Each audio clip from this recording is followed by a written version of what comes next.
Good evening students. आप लोगों से मिले हुए बहुत लंबा समय हो गया, तो सोचा कि एक वीडियो के माध्यम से आपसे मिल लेता हूं। आप तो मुझे देख पाएंगे, मैं फिर भी आपको नहीं देख पाऊंगा। उम्मीद करता हूं कि आप सभी स्वस्थ होंगे और लॉकडाउन के सभी नियमों का पालन कर रहे होंगे। अप्रैल, मई, जून, जुलाई चल रहा है, 7 तारीख है। लगभग 3.5 महीने से हमारा और आपका मिलना जुलना बंद है, पढ़ना और पढ़ाना बंद है। हालांकि लॉकडाउन होते ही मैंने वीडियो के माध्यम से आपको संदेश दिया था कि पढ़ाई नहीं रोकनी है, बिल्कुल भी पढ़ाई बंद नहीं करनी है। मैंने आपसे कहा था कि चाहे आपको समझ में आए या नहीं समझ में आए, याद हो या नहीं याद हो, इसके बारे में बिल्कुल भी नहीं सोचना है। यह गीता का ज्ञान है, कर्म किए जाओ, फल की चिंता ना करो। तो ये बिल्कुल भी नहीं सोचना है कि आपको याद हो रहा है या नहीं याद हो रहा है, समझ में आ रहा है नहीं आ रहा है। आपका काम है word to word, comma by comma, पहले पेज से लेकर के आखिरी पेज तक हर विषय के पढ़ जाना। मुझे नहीं मालूम आप में से कितने लोगों ने मेरी बातों पर अमल किया और किस हद तक अमल किया। हम तो इस उम्मीद में बैठे थे कि बस ये तो 21 दिन का ही लॉकडाउन है, फिर लगा कि चलो बढ़ गया तो जून से सब कुछ ठीक हो जाएगा। तब तक 30 मई को यह पता चला कि जून से भी कुछ भी ठीक नहीं होने वाला है। फिर एक आस जगी कि जुलाई से सब कुछ सही हो जाएगा। लेकिन एक बार फिर मोदी जी 30 जून 2020 को शाम में आए टीवी पे और अपना संदेश दे दिया। सब कुछ खुलने का तो था, पर शिक्षा संस्थान को खोलने के लिए कोई आदेश नहीं था। आदेश था बंद ही रखने का। उसके बाद हम यह विवश हो गए सोचने पर कि यही करते करते अगर ये पूरा साल निकाल देते हैं, पूरा सेशन निकाल लेते और शिक्षा संस्थान नहीं खुलते हैं, तो बच्चों की पढ़ाई बिल्कुल ही ख़त्म हो जाएगी। हमारी तो रोजी रोटी ख़त्म है ही, यही एक रोजी रोटी का जरिया था, वो तो ख़त्म है ही। हमें भी रोजी रोटी चाहिए और बच्चों की पढ़ाई भी चाहिए। चूँकि आप हमारे फर्स्ट बैच हैं, हमको मैट्रिक का रिज़ल्ट भी अच्छा चाहिए। जो मैं हमेशा डंके के चोट पे कहता हूँ कि हमारे यहाँ हमारे विद्यार्थियों का जो रिज़ल्ट आएगा मैट्रिक का, वो बेटर देन द बेस्ट आएगा। लेकिन कैसे आएगा जब हम उस तरह से पढ़ेंगे नहीं, पढ़ाएंगे नहीं, उस हद तक तैयार नहीं होते, कैसे रिजल्ट आएगा? पढ़ना पढ़ाना तो पड़ेगा। तो क्या हम ऑफलाइन पढ़ सकते हैं, पढ़ा सकते हैं? इस पर विचार किया गया तो समझ में आया कि नहीं, वो कतई ठीक नहीं है। हालांकि बहुत सारे लोग पढ़ा रहे हैं, पढ़ भी रहे हैं, अभिभावक पढ़वा भी रहे हैं, पर वो कतई ठीक नहीं है। जिस तरीके से महामारी बड़ी तेजी से बढ़ रही है,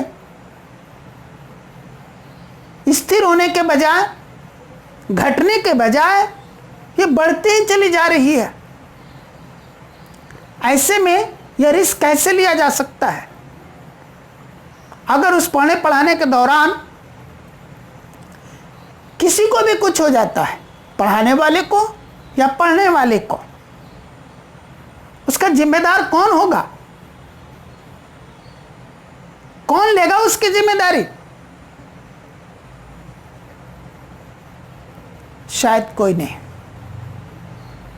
और अंत में सब फंसेंगे, प्रशासन की तरफ से, समाज की तरफ से, हर तरफ से।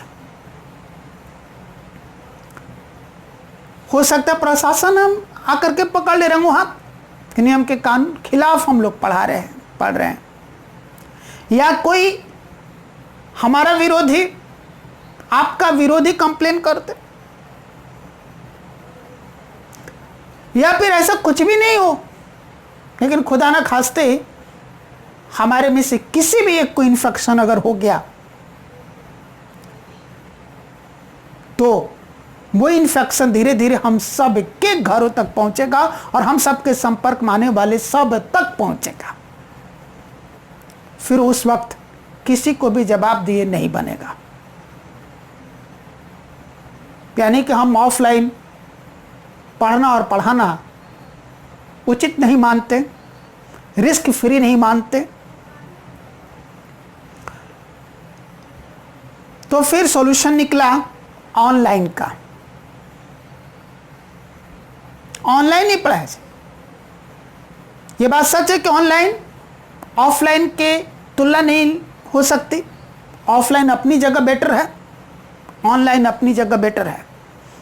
ऑफलाइन की अपनी समस्याएं हैं, ऑनलाइन की अपनी समस्याएं हैं, पर इस महामारी में एक विकल्प तो ऑनलाइन का ही बचता है, जिसमें हालांकि उसी क्लास को अटेंड करने के लिए हमें बहुत ज़्यादा मेहनत करनी पड़ती है। जहां ऑफलाइन में कम समय में हमारा सब कुछ मेंटेन हो जाता है, ऑनलाइन में अगर ऑफलाइन का हमारा 1 घंटा, तो ऑनलाइन के लिए उसको 6 से 7 घंटे, कई बार 8 घंटे मेहनत करनी पड़ती है, तब जाकर के उसके बराबर पहुंचता है। लेकिन फिर भी ऑप्शन ही यही बचा है। मुझे मालूम है और आपको भी मालूम है, लगभग सभी के सभी स्टूडेंट्स मोबाइल यूज करते हैं, थोड़ा या ज्यादा यूज तो करते हैं।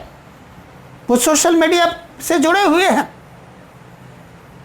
अब जितना समय वो अन्य कार्यों के लिए, सोशल मीडिया पे बिताने के लिए, चैटिंग करने के लिए, व्हाट्सएप करने के लिए, फेसबुक पे समय बिताने के लिए, दूसरों की जिंदगी में क्या घटनाएं घट रही है उनको देखने के लिए, या अन्य किसी भी तरह का उल्टे सीधे वीडियोस, टेक्स्ट, इमेजेस वगैरह देखने के लिए जो बिताते हैं, एक दूसरे को शेयर करने के लिए बिताते हैं, वही समय अगर पढ़ने के लिए, ऑनलाइन पढ़ने के लिए बिताएं तो बेहतर होगा।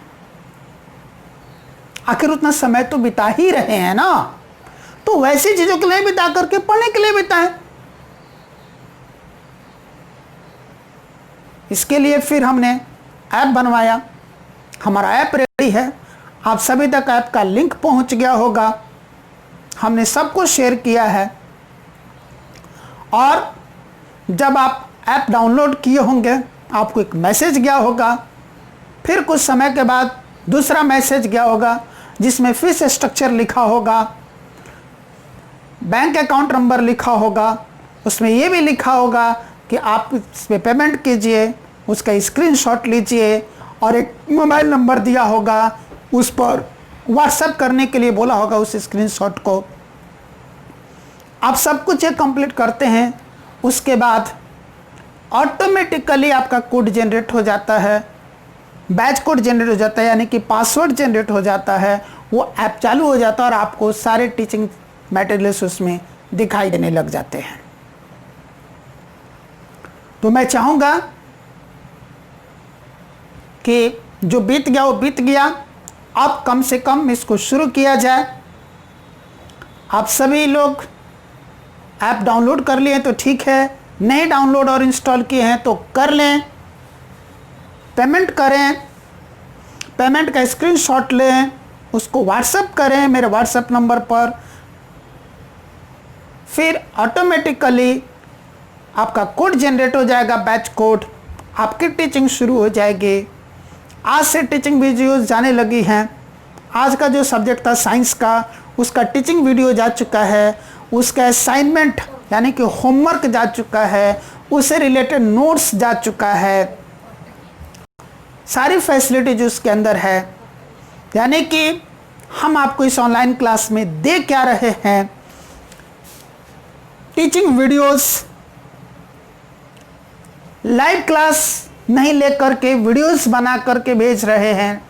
लाइव क्लास में वीडियोस में अंतर ये है कि लाइव क्लास अगर होती है तो जिस टाइम होगी उसी टाइम आपको देखना पड़ेगा। अगर वो किसी कारण से मिस हो गई, उस वक्त आपके पास नेटवर्क नहीं है, आपके पास टाइम नहीं है, आपके पास मोबाइल या लैपटॉप कुछ नहीं है, उस समय डेटा नहीं है, कुछ भी नहीं है, कोई भी कमी है, तो आपकी वो लाइव क्लास मिस हो जाएगी। और अगर आपकी अटेंड भी होगी तो एक बार अटेंड होगी। अगर कोई चीज़ समझ में नहीं आती है तो आप बार बार उस लाइव क्लास को नहीं देख सकते। इसीलिए टीचिंग वीडियोस बनाकर हम डाल रहे हैं ताकि 24 घंटे में जब भी आपको समय मिले, जब भी आपके पास मोबाइल अवेलेबल हो, उसमें डेटा हो, उसमें नेटवर्क हो, सब कुछ हो, उसी वक्त आप उस वीडियो को देखें और समझें। एक बार मैंने इस समझ में आए तो उसको बार बार रिप्ले करके देखें, तब तक देखते रहें जब तक कि आपको सब कुछ समझ में नहीं आ जाता है, या देखते देखते उसमें बोली गई, बताई गई, लिखी गई सारी की सारी बातें आपको याद नहीं हो जाती हैं। इसीलिए टीचिंग वीडियोस दिए जा रहे हैं लाइव क्लासेस से, यह बेटर है। लाइव क्लास में एक और प्रॉब्लम है, अगर हम लाइव क्लास देते हैं, मेरे पास नेटवर्क नहीं है, डेटा खत्म हो गया, पुअर नेटवर्क है, आपके पास क्वालिटी की वीडियो नहीं जाएगी, या तो वीडियो नहीं जाएगी या फिर साउंड नहीं जाएगी, या हो सकता है कि दोनों नहीं जाए, डिस्टर्बेंस क्रिएट होगी। लेकिन रिकॉर्डेड वीडियो में ऐसा नहीं है। इसलिए लाइव क्लासेस से फार फार बेटर है टीचिंग वीडियोस, वो हम आपको डाल रहे हैं। हो सकता है बोर्ड पर लिखी हुई चीजें आप उतार नहीं पाए, आपको स्पष्ट दिखाई नहीं दें, या कोई और प्रॉब्लम हो, इसलिए हम जो पढ़ा रहे हैं उसका नोट्स भी बना करके हम उसमें स्टडी मटेरियल में अपलोड कर रहे हैं। डायरी में नोट्स बना के उसका फोटो खींच के वीडियो PDF बना करके उसको स्टडी मटेरियल में अपलोड कर रहे हैं, ताकि अगर उधर कुछ मिस हो तो आप वहाँ से उसको रिकवर करें। तो नोट्स भी आपको हम अवेलेबल करवा रहे हैं। वो नोट्स भी परमानेंट वही रहेगा। आप इस क्लास को पास करके अगली क्लास में चले जाएंगे तब भी वो वही रहेगा, कहीं नहीं भागने का है, वो परमानेंट है नोट्स वहीं पे। टीचिंग वीडियो भी परमानेंट है वहीं पे। आप पूरे सेशन के दौरान, पूरे साल के दौरान आप जब चाहें, आप 10th में चले जाएं तब भी 9th के नोट्स की अगर आपको जरूरत पड़ती है, टीचिंग वीडियोस की जरूरत पड़ती है, तो वो आपके ऐप में वहीं के वहीं अवेलेबल है, आपको वहीं से वहीं अवेलेबल होगी। आप 12th में चले जाएं, आप ग्रेजुएशन में चले जाएं, उस वक्त अगर आपको लगता है कि नहीं हमको इस नोट्स की और इस वीडियो की जरूरत है, वो वहाँ पर रहेगा, वो लाइफ टाइम रहेगा, वो परमानेंट रहेगा, वो आपको उस समय काम में आएगा। फिर हम जितना पढ़ा रहे हैं उसको होमवर्क भी दे रहे हैं। आज जो साइंस में मैंने चैप्टर 1 पढ़ाया, चैप्टर 1 से शुरुआत किया, सोचा कि बहुत सारे बच्चे भूल गए होंगे, क्यों हम शुरू से पढ़ाएं। मैटर के बारे में पढ़ाया, मैटर का क्लासिफिकेशन पढ़ाया, स्टेट्स ऑफ मैटर पढ़ाया, स्टेट्स ऑफ मैटर के बीच का सॉलिड लिक्विड गैस का डिफरेंस भी बताया मैंने, वीडियो भी अपलोड किया, उसका नोट्स भी मैं अपलोड कर चुका हूं, उससे रिलेटेड होमवर्क भी मैं अपलोड कर चुका हूं। ऐसे ही होगा रोज। फिर टेस्ट कैसे होगा? टेस्ट भी होगा। जैसे आपके 1 महीना पूरा होगा, ऑनलाइन टेस्ट फैसिलिटी भी उसमें होगी। आपको क्वेश्चंस दिए जाएंगे, आपको आंसर देना है, वो चेक होगा, ऑटोमेटिकली चेक होगा, आपको रिजल्ट मिलेगा ऑटोमेटिकली। ऐप में हम कुछ भी कर रहे हैं, असाइनमेंट अपलोड कर रहे हैं, उसका मैसेज आपके पास जा रहा होगा, नोटिफिकेशन जा रहा होगा। मतलब जो भी एक्टिविटी हम यहां कर रहे हैं उसका नोटिफिकेशन आपको वहां पर मिल रहा होगा, ऑटोमेटिकली नोटिफिकेशन मिल रहा है, सब कुछ ऑटोमेटिकली उसमें हो रहा है। इस तरीके से उसको डिजाइन किया गया है। उसमें मुझे ज़्यादा कुछ नहीं करना, आपको ज़्यादा कुछ नहीं करना, आपका काम है सिर्फ उसको पढ़ना, फॉलोअप करना। मेरा काम है नोट्स बना करके डालते रहना, टेस्ट डालते रहना, और क्या कहते हैं होमवर्क उसमें अपलोड करते रहना, टीचिंग वीडियोस बना करके उसमें अपलोड करते रहना। ये मेरा काम है, और वो आपका काम है कि आप उनसे पढ़ते रहें, सीखते रहें, आप अपनी एक्टिविटी करते रहें। बाकी जो है नोटिफिकेशन भेजने का, मार्किंग करने का, टेस्ट चेक करके रिजल्ट बनाने का, पेमेंट एक्सेप्ट करते ही कोड जनरेट करने का, ऐप चालू कर देने के लिए ताकि वो बच्चा देख सके, सब कुछ कर सके, वो ऑटोमेटिकली होगा। पेमेंट को रिमाइंड करना ऑटोमेटिकली होगा। पेमेंट टाइम पर नहीं मिला, फिर वो बैच कोड ब्लॉक हो जाएगा, वो काम भी ऑटोमेटिकली होगा। सब कुछ इसमें ऑटो सिस्टम है। आप अपना काम करिए, हम अपना काम कर रहे हैं, ऐप अपना काम करेगा, इसलिए तो उसको बनवाया गया है। फीस भी हमने बहुत मिनिमम रखा है। 9th क्लास की फीस सिर्फ 3000 रुपये, उसमें भी 3 इंस्टॉलमेंट बनाए गए। 1000 रुपये आपको अभी डेट ऑफ ज्वाइनिंग पर देनी है, ठीक 1 महीने बाद दूसरे 1000 रुपये देना है, फिर 1 महीने के बाद तीसरा 1000 रुपये देना है। 3 महीने में 3000 रुपये आ जाएंगे। आप 9th पढ़ते रहिए। और ये भी हम आपको बता रहे हैं कि जैसे ही लॉकडाउन हटता है, इस बीच में लॉकडाउन हट जाता है, सब कुछ ओके हो जाता है, तब आपको ऑफलाइन क्लासेस जैसे मिलती थी वैसी ही मिलेंगी। उसका कोई एक्स्ट्रा चार्ज नहीं होगा, कोई एक्स्ट्रा फीस नहीं होगा। इसी फीस में वो ऑफलाइन फैसिलिटी होगी और ये ऑनलाइन भी कंटिन्यू रहेगा। ये ऑनलाइन भी कंटिन्यू रहेगा और वो भी कंटिन्यू रहेगा। तो आपको दोनों फैसिलिटीज उस समय मिलेंगी जब किसी को कोई डर नहीं रहेगा, ना महामारी की डर रहेगी, ना कोरोना वायरस की डर रहेगी, और ना प्रशासन की डर रहेगी, ना कि कौन जिम्मेदार होगा। इस क्वेश्चन का आंसर किसी को सोचना पड़ेगा कि मेरी जिम्मेदारी, उनकी जिम्मेदारी। क्योंकि जब सब कुछ ओपन हो जाएगा तो अपने लिए खुद सारे लोग जिम्मेदार होंगे। मैं अपने लिए जिम्मेदार, बच्चे अपने लिए जिम्मेदार, पेरेंट्स अपने लिए जिम्मेदार।